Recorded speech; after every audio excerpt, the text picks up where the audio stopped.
Olá, bem-vindos ao Papo Saúde, um podcast da Unimed Ceará em parceria com a campanha nacional Mude um Hábito para ajudar você com dicas e informações em prol da sua saúde e do seu bem-estar. Todos os episódios são gravados de forma remota e, por isso, a qualidade do som pode não ser exatamente a que a gente gostaria de entregar a você. Então, eventualmente, pode ter aí o som do carro passando na rua, que não devia estar passando, né? Do cachorrinho do vizinho, o som de baixo, do apartamento de cima, enfim. Porque nós estamos em casa. Aliás, essa é a nossa dica. Se você puder, fique em casa para contribuir no combate ao coronavírus. E nesse primeiro episódio do Papo Saúde, nós vamos conversar sobre ansiedade e saúde mental em tempos de pandemia. Temos duas convidadas com as histórias e com esclarecimentos que eu tenho certeza vão ajudar você. A nossa convidada, desde muito jovem, ainda adolescente, sentia ansiedade sem saber que tinha esse nome sequer, não sabia nem de onde vinha. A influenciadora Rafa de Lacerda está nesse primeiro episódio do Papo Saúde. Oi, Rafa! Oi, Maísa, tudo bem? Me apresentando um pouquinho, meu nome é Rafaela. Eu trabalho com marketing e produção de conteúdo online e tive esse contato com a ansiedade desde muito nova e me utilizei de ferramentas para lidar com ela ao longo da minha vida e estou aqui para bater um papo junto com vocês em relação a isso e falar um pouquinho da minha experiência com ansiedade e saúde mental no momento. Rafa, você é mãe, não é? Além de profissional. Isso, eu sou mãe, eu tenho 2 filhos, sou mãe de 2, eu tenho uma garota de 6 anos e tenho um menino de 3 anos, então, além de tudo, a maternidade me veio como uma onda, assim, então, além de profissional do marketing, além de trabalhar com o Instagram, eu também sou mãe de 2 crianças. Então, olha, eu tenho certeza que a Milena Sobral vai encontrar muitos pontos a partir da sua vivência, Rafa, para ajudar a gente a entender o que é a ansiedade, como ela se manifesta, como ela mexe com a saúde mental nesses tempos de pandemia. Oi, Milena, conta pra gente qual é a sua área de atuação como psicóloga. Oi, Maísa. Oi, Rafa, tudo bem? Eu atuo na área clínica e na atenção integral à saúde da Unimed Ceará e a gente faz um trabalho muito bacana de promoção à saúde, pensando na saúde preventiva e na promoção. Então, é muito também balizado pelo SUS e pensando em toda a promoção dos fatores de proteção à saúde global, claro, e à saúde mental como consequência. E é um trabalho bacana, a gente faz todo um trabalho focado para o colaborador e para o cliente, e trabalho de grupo de gestante, obesidade, o hidroginástica, que é uma queridinha também, é um grupinho muito forte, as pessoas realmente se ajudam, e é bem bacana. A gente tem um trabalho que está dentro do Saúde em Equilíbrio também, de obesidade, então a equipe é bem focada na promoção da saúde e, claro, que a saúde mental ganha bastante com todo esse trabalho da Unimed Ceará. Muito bem. Milena Sobral, vamos começar então, trazendo um pouco dessa vivência da Rafa de Lacerda. Pode ser assim? Claro. Ô, Rafa, você foi criada num ambiente em que havia a possibilidade, por exemplo, da prática da meditação, né? Então, como você falou para a gente que muito jovem, né, você já sentia sinais de ansiedade. Você praticava nessa época que surgiram esses sinais de ansiedade? Como é que você percebeu? Bom, é verdade. Eu fui criada numa família e estudei numa escola que sempre incentivou a prática do autoconhecimento e a ferramenta do autoconhecimento que eu mais me encontrava ali desde criança era a meditação. Então, a meditação sempre fez parte da minha vida desde criança. Mesmo quando eu não entendia muito bem para que servia aquilo, porque era aquilo, eu simplesmente fazia porque fazia. E quando veio a adolescência, eu simplesmente parei de meditar com tanta frequência, não meditava diariamente e comecei a sentir muitas coisas, a me observar e a sentir muitas mudanças negativas no meu bem-estar e no meu dia a dia, que hoje eu vejo que eram sinais de ansiedade, mas que no momento me davam um desespero por eu nem saber o que é aquilo que estava acontecendo. E como adolescente, a gente sente tudo à flor da pele, né? Então eu sinto que foi um pouco de revolta, assim, parar de meditar. Por que eu tenho que fazer isso? Eu não preciso disso, entendeu? Então acho que contribuiu ainda mais para esse se fazer presente da ansiedade na minha adolescência. E aí depois veio a maternidade, muito assim, logo depois da adolescência. Eu fui mãe pela primeira vez dos 19 para os 20 anos. E aí, com a maternidade, para aquela garota que sempre falou que nunca ia ser mãe, então foi um pouco difícil e muita coisa, sabe? Então foi a minha primeira experiência profunda e real com a ansiedade, com a tensão do futuro, né? Do que vai ser, da incerteza, que eu acho que está tudo na mesma atmosfera da ansiedade, a incerteza, o não saber. Veio forte nesse momento da adolescência que eu parei a prática da meditação, e veio forte também nessa minha primeira gravidez, né? Quando eu me vi grávida, uma gravidez não planejada, e vi aquela pessoa, aquela Rafaela, que não era mãe, se desbotando, e uma Rafaela mãe nascendo, e isso me assustava muito. Então eram crises de ansiedade bem, bem fortes, assim, bem assustadoras no começo. Milena, a gente tem aí nessa fala inicial da Rafa, eu imagino, né, que você tem aí uma série de questões para comentar, né, a partir dessa vivência dela. Mas eu queria que você começasse justamente porque a Rafa falou em incerteza. Ela falou que não sabia o que era, não sabia que aqueles eram sinais de ansiedade, embora ela soubesse que tinha alguma coisa acontecendo ali. Então eu queria que você dissesse para a gente o que é de fato a ansiedade e como é que ela afeta diariamente a vida das pessoas. Olha, esse caso, essa apresentação, esse relato teu, Rafa e Maísa, traz para a gente algumas descrições. Realmente, essa incerteza da vida adolescente, por si só, já traz aí vários aspectos, várias sensações desagradáveis da ansiedade. Então, a ansiedade, ela vem para sinalizar de que algo vai acontecer, e muitas vezes nós interpretamos como algo ruim no meio dessa incerteza. E claro que a adolescência, por si só, já traz toda essa incerteza, toda essa sombra, né? Aquela previsão de tempo ruim. Então, quer dizer, algo que eu não sei, então é o inimigo desconhecido, inimigo invisível. E a ansiedade, ela vem para nos deixar alerta, é um mecanismo de sobrevivência do ser humano. Desde que os primeiros homens surgiram, então veio a ansiedade para preparar. Então, a gente tem aquela ação, né, de luta ou fuga, ou até paralisação. Então, a gente consegue imaginar como deve ter sido difícil para você, né, Rafa, esse período da adolescência, e veio aí um período da maternidade trazendo ainda mais incerteza.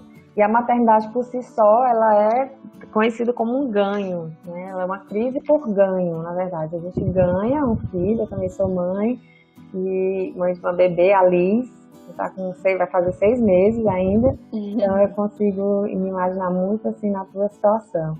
E a gente realmente, como mãe, como qualquer mãe, imagina uma mãe jovem aos 19 anos, a gente vê que é uma crise por ganho.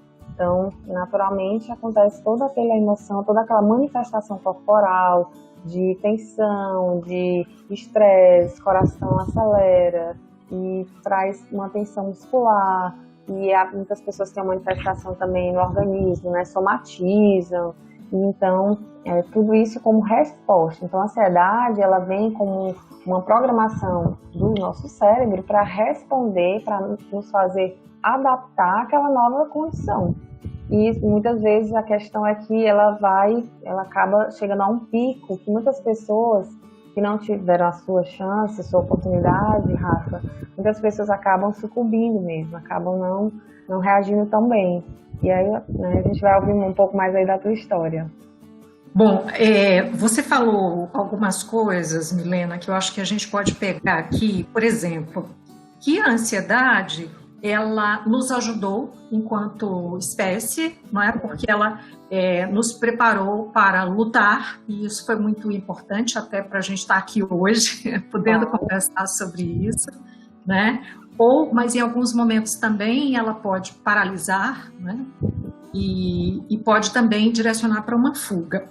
Como é então que a gente sabe que o momento que a ansiedade está nos ajudando a lutar pelo que vai vir, que a gente sequer sabe o que é, né? Embora a gente saiba que algo vai acontecer, mas em que ponto é que a gente pode reconhecer que esses sinais são positivos para nós, para que a gente lute pelo que a gente quer, ou que aquilo está nos paralisando e que aquilo vai nos prejudicar? É uma pergunta muito importante. A gente pode perceber quando traz um prejuízo pessoal ou social. Então, claro que imagina só, numa situação de Covid, não sei se eu já posso entrar aí nesse assunto. Então, pode sim, eu acho que é importante fazer as associações com o momento que a gente está vivendo, né? Para ilustrar, realmente.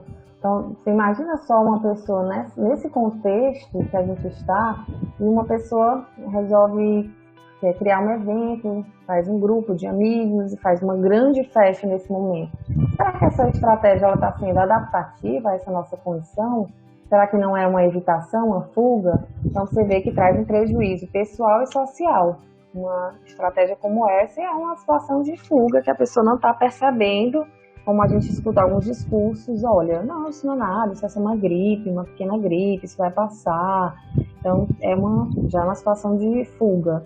Outra situação um pouco extremada, que traz um prejuízo social pessoal, é dentro da sua família, ok, um isolamento, a pessoa não entender que a família está se esforçando e passar boa parte do tempo só recriminando, limpando em excesso. Claro, é necessário fazer toda a higienização no momento de chegada, enfim, mas sabe aquele excesso? Então, aquilo que traz um prejuízo num grupo, num tempo de qualidade em família, aquilo ali também está sendo algo disfuncional. Então, nesse ponto, a estratégia de cuidar da família não está funcionando, está sendo uma resposta de ansiedade acima do saudável. Da mesma forma, a pessoa que está paralisada, não responde, não sabe o que faz, está confusa, também é uma resposta desadaptativa. A gente chama de estratégia desadaptativa, né, a essa nossa condição, que exige sim ansiedade. Esse que é o mais curioso. Já que você falou sobre essas ações diretas, né, com a realidade que a gente está vivendo agora, em meio à pandemia de Covid-19, tem algumas pessoas, a gente percebe que elas, por exemplo, usam de uma estratégia que é a seguinte: eu não quero ver nada do que está acontecendo, quero ficar alheio, né? E aí elas decidem ficar completamente alheias às notícias, por exemplo. Essa seria uma estratégia que se encaixa aí dentro do que você disse, que pode ser prejudicial? Tem um meio termo? Assim, eu não quero gatilhos para minha ansiedade. Você tem sentido alguma coisa nesse sentido, Rafa? Em relação a gatilho de notícias, de observar as notícias e sentir, né? Não, na verdade, eu tento achar um equilíbrio entre ver os noticiários e me informar, mas eu me sinto, apesar de ser difícil ver as pessoas com embasamento científico falando coisas que são um pouco aterrorizantes até sobre o Covid-19, sobre a questão do isolamento prolongado, sobre como está nos outros países. Apesar disso ser assustador, ver e me informar dessa verdade me deixa mais tranquila no sentido de estar sabendo o que está acontecendo e não estar me isentando da situação em que eu me encontro e em que todos nós estamos que a gente se encontra, né? Então, mas isso traz consequências também, né? Tem dias que eu sempre vejo o noticiário, eu sempre leio artigo científico, os mais atuais, do que está de novo em relação ao coronavírus, ao que está acontecendo aqui e ao redor do mundo, me informo, mas às vezes esse dia corre bem e às vezes essa notícia bate. Né? Então às vezes vem como uma maré, assim, né? Às vezes eu tô bem, não, isso aqui é um momento, vai passar, e tudo mais. E às vezes vem, meu Deus, quanto tempo mais eu vou ficar aqui trabalhando de casa, no home work, lidando com as crianças, tendo que explicar para uma criança o que é uma pandemia, por que ela tá tendo que ficar em casa, por que ela não pode ir ao mercado comigo, escolher fruta, que é algo simples do dia a dia que ela adorava. Então, assim, me dói um pouco, mas ao mesmo tempo é um exercício, é um trabalho e que eu venho, assim, ganhando um pouco com isso, entendeu? Até Você ia falar? Fala. Porque eu percebo que a Milena tá, em alguns momentos, ela quase entra aí para comentar sobre... Pode comentar, Milena. Pode entrar e comentar junto comigo, que é importante a gente ter essa troca junto, né? Para não ficar uma fala contínua, né? Milena, então eu perguntei sobre as pessoas que tentam se alheiar, não é? Para tentar buscar um equilíbrio, né? A gente nunca ouviu falar tanto em manter a boa saúde mental como a gente tem ouvido falar nesse tempo da pandemia, né? Então, a sensação que eu tenho, pelo menos, é essa, né? E a Rafa falou, tem dia que bate como uma onda e tem dias que está tudo bem. Então, tem a coisa de romantizar ou não, né? Porque não se pode esquecer que tem dias e dias, né? Então, eu queria que você falasse sobre alguns pontos aí que a Rafa trouxe para a gente. A Rafa traduziu isso que a gente tem visto, conversando com as pessoas, atendendo pessoas, que é essa onda mesmo de momentos difíceis, momentos agradáveis, momentos de gratidão, momentos de tensão, e isso é próprio desse contexto. Então, tem uma pesquisadora, que é a Aisha Ahmed, ela é especialista em tragédias, ela fez trabalhos assim, um período bem longo mesmo, em situações de guerra, e ela traz uma palavra de alento mesmo, né, uma previsão, ela conforme pesquisadora, finalizando que realmente é um período que a gente precisa entender, um período difícil, mas é um período que a gente pode construir, pode se reinventar. Então, cada um de nós, quando, acredito que eu já passei desse momento, quando aceitarmos essa situação finalmente, de que não podemos prever, não sabemos quando vai finalizar, quem é que sabe? Alguns pesquisadores têm uma certa ousadia na tentativa de prever pelas estatísticas, pela epidemiologia, mas de fato ninguém tem a resposta. Então, algumas pessoas que ultrapassam esse período de não aceitação, aí alguma estratégia no caso de luta, de lutar, de não aceitar, de se debater contra, quando a gente passar dessa fase, a gente vai ter um período de maior criatividade, vai poder entender melhor. Então, vai ter momentos que a gente ainda vai oscilar, vai ter momentos que a gente vai estar ainda sofrendo um pouquinho, um dia de cada vez, realmente, e não é algo tão constante, né? É um estado emocional que vai variar conforme o que a Rafa falou, de ver ou não notícias, de deixar esses gatilhos ativarem nosso estado mental, nossas tensões, nossos medos e ansiedade, momentos de raiva, momentos de tristeza. Então, as emoções realmente estão variando bastante de intensidade. Então, é algo que é bem natural, bem previsível nesse período, nesse contexto que a gente está vivendo. Não sei se eu respondi essa pergunta. Tem fatores que são mais desencadeadores de ansiedade nesse momento que você pudesse trazer para a gente, Milena? Sim, claro, tem. Acho que já dá para perceber, já que a gente já falou do noticiário, né, como a Rafa falou, é algo que eu creio que vocês conhecem pessoas que estão 24 horas realmente vendo TV não se desligam, para que elas mantenham o controle. Então, essa é uma estratégia que a pessoa acredita que funciona, a gente chama de estratégia de hipercompensação. Bom, então, como eu preciso das notícias, então vamos lá, eu vou passar o dia vendo notícias para que eu possa me preparar. Então, você está sinalizando para o seu cérebro que você realmente precisa estar lutando 24 horas por dia. Então, vai ter um momento que você vai ficar muito cansado, vai ter um momento que Essa luta cansa, né, Milena? Claro, demais. Então, é algo que vai exigir bastante da tua mente, do teu corpo. Então, aí você vai até correr o risco de baixar o seu sistema imunológico. Então, e não vai resolver. Você não tem controle sobre o que você está vendo. Além das notícias, também ficar fazendo, a gente chama de modo protetor desligado, que é ficar só vendo filme com muita frequência, de um certo exagero, né? Só comendo, né? Com comportamentos impulsivos, ou pensando na comida, ou na bebida, mesmo que seja em casa. Então, são estratégias que também, se em excesso, claro, estou falando aqui do excesso, também só vão atrapalhar realmente.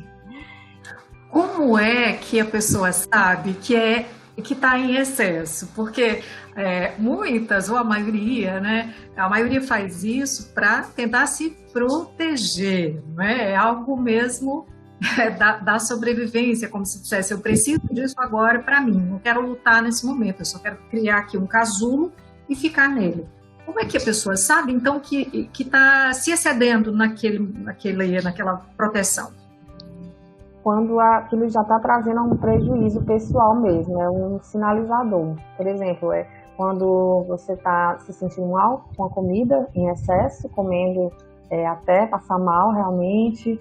Quando você está dormindo em excesso, você virou aí horas e horas dormindo e deixou de fazer coisas que a sua rotina exigia. Então, é uma coisa individual da rotina do indivíduo. Então, você tem filho e você deixou de cuidar do filho porque você estava ali horas e horas na TV e não viu tudo que estava acontecendo. Então, um bom sinalizador é aquele que traga realmente um prejuízo, claro, um prejuízo de fato, ou a si mesmo ou ao outro, dentro da sua rotina, que, claro, é bem individual. Então, acredito que esse exemplo dessa mãe que está cuidando do filho ou do pai, ou ainda do trabalho, ok, estou trabalhando home office, mas se eu me excedo, porque é home office, me sinto culpado, então agora eu estou trabalhando 12 horas por dia, sim, existem pessoas que estão trabalhando muito mais em casa, mesmo, né, mesmo à distância, então é algo que você vê que está trazendo um prejuízo, que aquilo ali não se adequava à necessidade, à rotina, não atende às necessidades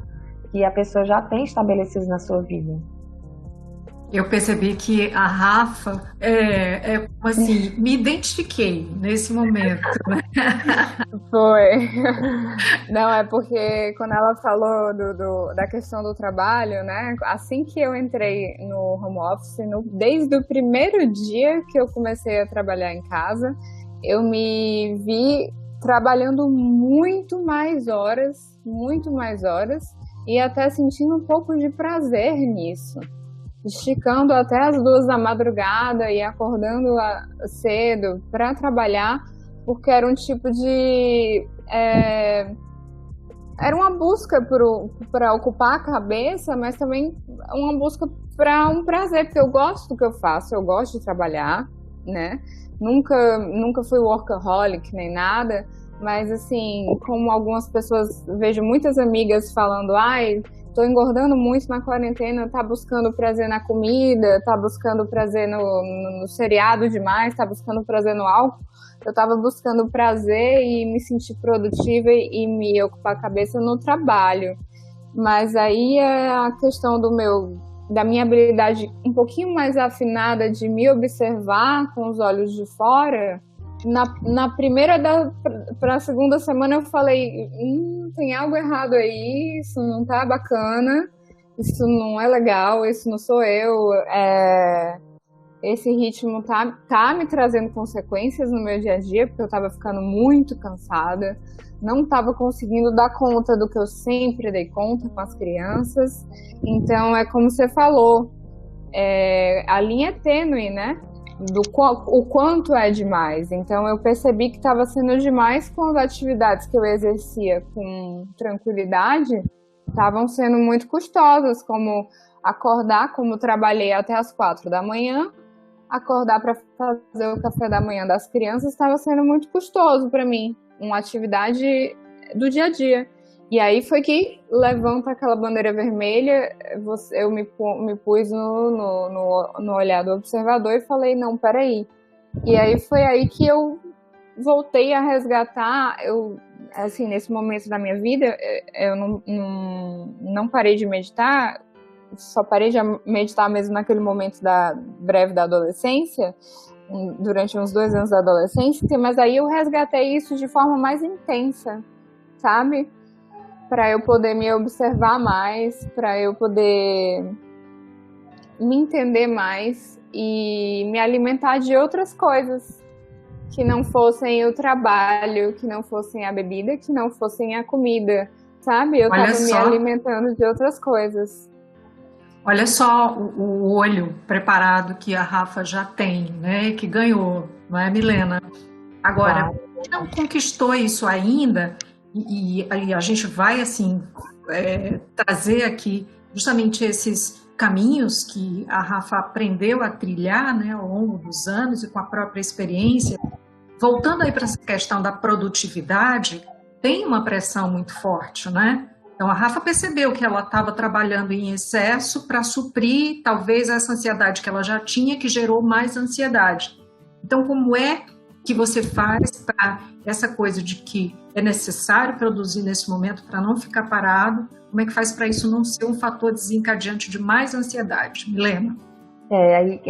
Uma autoavaliação que cada um de nós precisa fazer para que isso não chegue a um momento de desconforto mesmo, como a Rafa falou, de algo que está incomodando mesmo, está atrapalhando a rotina seguinte. E é muito importante a pessoa ficar atenta. Espero que cada um que esteja ouvindo tenha uma rede de apoio bem fortalecida, né? Imagina uma teia que tem todos aqueles fios que precisam ser fortalecidos. Então, uma rede de apoio vai te puxar e vai, uma pessoa, uma mãe, um amigo, uma irmã, vai, de alguma forma, vai perguntar, e aí, o que você fez hoje? Trabalhei até as 2 da manhã, né? Então, você, de alguma maneira, mesmo à distância, nossa rede de apoio nos protege. É um fator de proteção que nos faz ficar atentos ao que está acontecendo à nossa volta, porque senão a gente se perde no meio da nossa rotina e a gente fica dentro dessa tendência que a gente, como eu falei, a hipercompensação, como uma estratégia totalmente desadaptativa, né? Como a Rafa falou, que não é workaholic, mas pode estar numa condição, em alguns momentos, de ser workaholic, né? Aliás, uma pessoa que nunca percebeu em si qualquer sinal de ansiedade pode estar neste momento, nessa circunstância que a gente está vivendo, de isolamento social, de medo do perigo, né? Medo da morte, inclusive, que, né, é uma coisa que nos ronda. A pessoa pode se ver nesse momento como uma pessoa ansiosa? Sim, é natural que esteja, até para sinalizar que a pessoa está viva, está respondendo ao contexto atual. Então, eu me ficaria surpresa que alguém não tivesse algum nível de ansiedade. Então, eu sempre eu incentivo meus pacientes e as pessoas que eu atendo na Unimed, peço para que as pessoas fiquem atentas a qual é o seu nível de ansiedade, de 0 a 10. Então, né, tem pessoas que estão 10, mas realmente uma pessoa que esteja 0 ansiedade, eu ficaria surpresa. Nesse nível de ansiedade aí que você disse, o que a gente leva em conta? Eu falo dos sinais mesmo, né? Quem está no nível 10 está sentindo o quê? Quem está no nível 5 está sentindo o quê? Em termos de sinais, de sintomas mesmo. Vamos por baixo, né? Quem está com nível baixo de ansiedade está preocupado, está se movimentando, está realmente respondendo, se cuidando e evitando mesmo, né, estar em aglomeração, está atento, respondendo ao ambiente, ao que o ambiente está nos exigindo, que é o maior cuidado com o contato físico com pessoas. Então, ela está atenta, está focada, está com energia, o corpo está se movimentando, de certa forma. Ou enfim, se ela pode até estar em fuga, então ela pode estar um pouco distraída, um pouco confusa. Então, uma pessoa que está no nível de ansiedade maior, ela pode estar tendo ataques de pânico, ela pode estar indo às emergências para fazer exame, mesmo que ela não tenha tido nenhuma situação que tenha preocupado, mesmo tendo tido situação de risco, de contágio. Ela está pedindo para repetir o exame, ou ela está realmente tendo alguns sintomas que a gente chama de toque, que é fazendo limpezas de uma maneira exagerada, constante, né? Ou ela está com uma série de pensamentos, né, obsessivos, compulsivos e pensamentos catastróficos que realmente não conseguem, acho que algumas pessoas que estão nos ouvindo podem estar agora, sim, com a mente altamente inquieta, insônia também, e realmente dificuldade de dormir por excesso de preocupação. E então, pensamentos catastróficos já são sintomas mais cognitivos, mas no corpo a gente também tem a manifestação, né? Uma gastrite, um problema intestinal realmente, que é um desarranjo intestinal, inclusive. Milena, eu estou aqui voltando para o início do Papo Saúde, em que a Rafa falou que na adolescência ela sentiu sinais de ansiedade muito fortes, e aí ela relatou um segundo momento da vida dela, que foi durante a gravidez. E me ocorre justamente que adolescentes e grávidas, nesse momento, podem estar muito fragilizados, não é? Eu imagino que sim. Até porque, no caso, as gestantes, elas são consideradas do grupo de risco.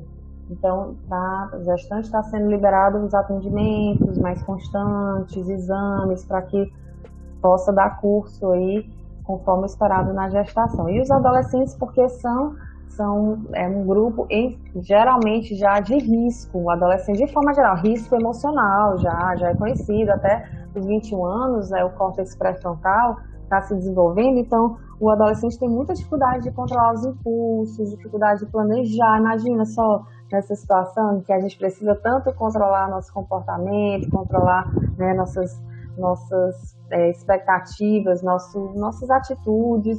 Então, são dois grupos que merecem bastante atenção. Quem estiver nos ouvindo, tiver adolescente, crianças também, são pessoas que estão em risco, realmente. Ô, Rafa, eu acho que nesse momento é importante a gente te ouvir em relação a essa rede de apoio que a Milena falou que é tão importante, né? Então, como é que ajuda é que você teve aí nesses dois períodos tão importantes e difíceis, né, que você narrou para a gente? O que você podia trazer aqui para contribuir exatamente com essas pessoas agora, que estão convivendo com adolescentes, que estão convivendo com mulheres grávidas? Bom, a rede de apoio, como a Milena muito bem falou, é algo extremamente necessário e que acalenta e que ajuda e que até salva vidas às vezes.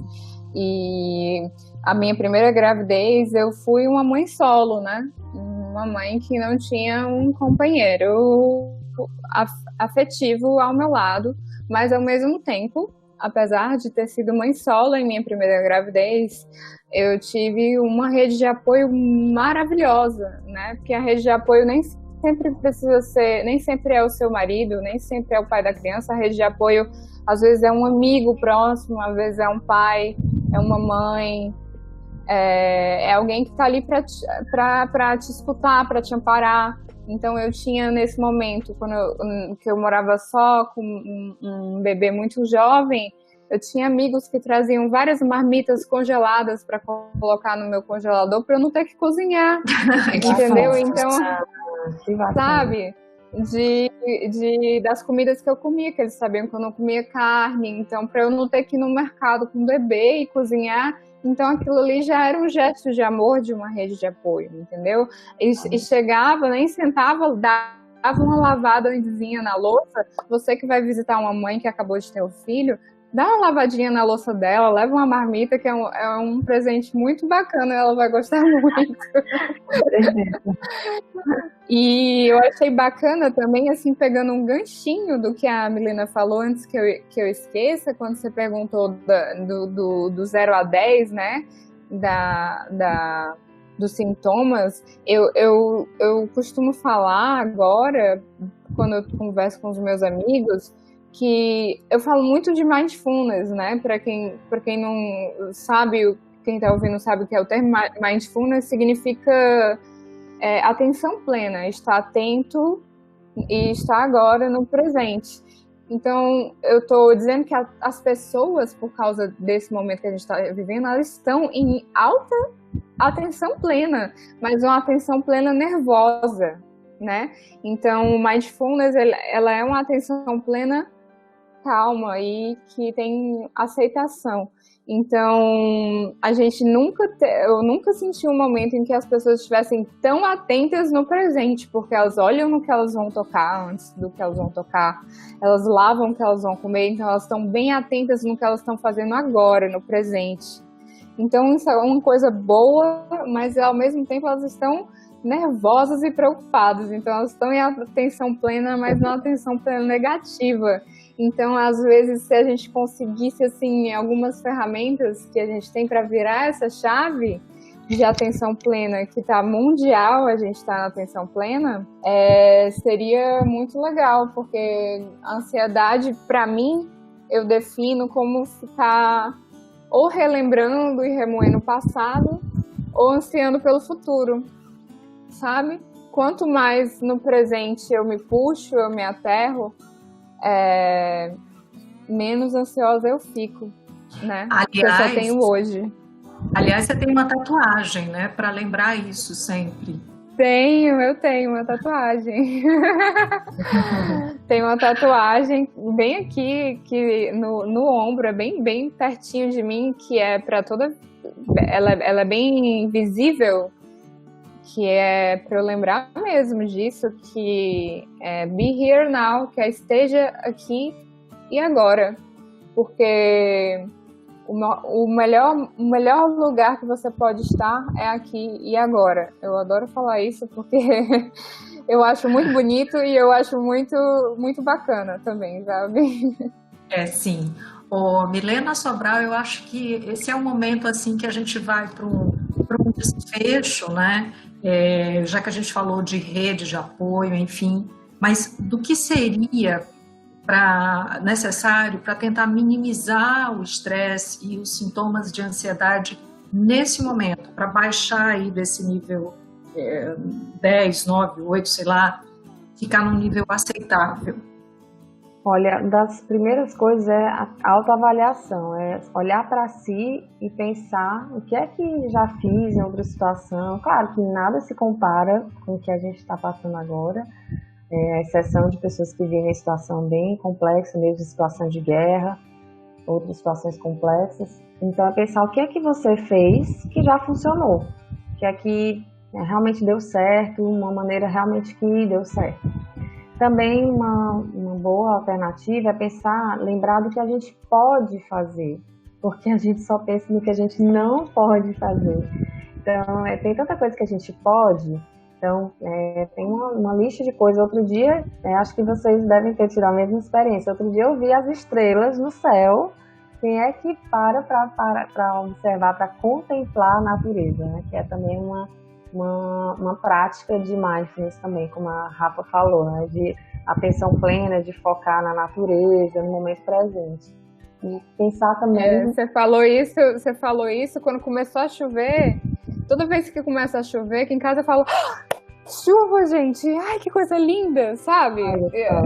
Excitada por causa da chuva, só porque é chuva, entendeu? Então, eu acho que quando a gente passar por isso, talvez eu espero que a gente aprecie um pouco mais as coisas que passavam meio que batido antes, né?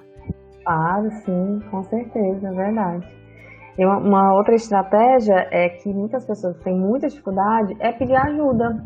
Pedir ajuda é fortalecer, como eu falei, a sua rede de apoio.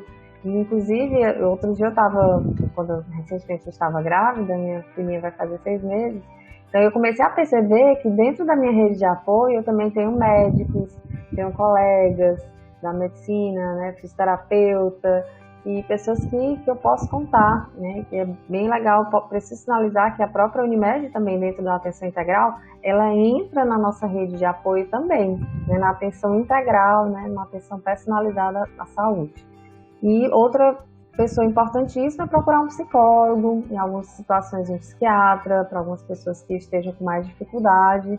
Então, não ter vergonha, né? Pedir ajuda, seu parceiro. Então, é um autocuidado. Eu falo muito assim que fazer terapia é como se eu estivesse indo assim para um spa. Estou me cuidando, estou realmente sendo o melhor de mim mesma. Estou procurando focar no problema, resolver e estar bem comigo mesma.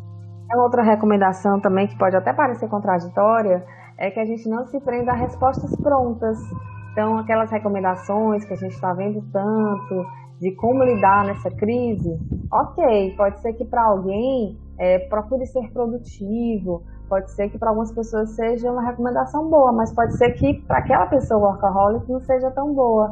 Então, é muito importante a gente olhar para si, para entender o que é que eu preciso hoje. A gente pode pedir ajuda, perguntar para alguém próximo, ouvir, pedir um feedback.